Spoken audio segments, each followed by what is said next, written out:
चांदनी रात में जवानी चमके, तोहरे बदनवा के खुशबू उड़े,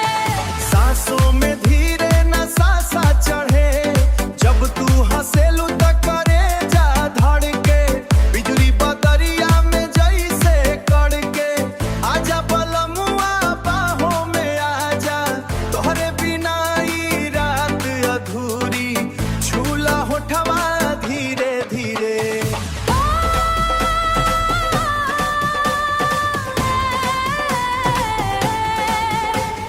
धीरे धीरे नजदीक अखियां बढ़ाता, सांसों से सांसों के आग लगाता,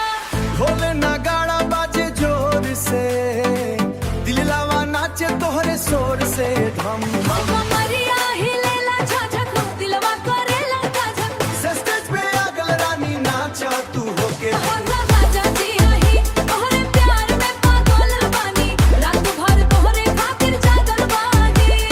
हिंजल बदनिया पे चांद उतर गइल, तोहरे छुअन से मौसम बदल गइल। गजरारी अखिया कतल कर लेला, तोहरे इशारा पे दुनिया भुला दी, आजा करीब अब दूर न जा, दिलवा के धड़कन सुन ले जरा, तोहरे प्यार के मीठा चुभनिया रूह में धीरे उतरता जाए, तोहरे जोहर खुमा के चढ़ल खुमारे, कमरिया पे बिजुरी गिरा दहो,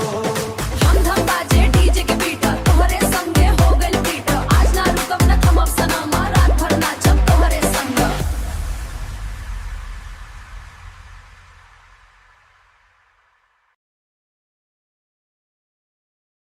वीडियोस बनाने हैं फिल्मोरा है ना।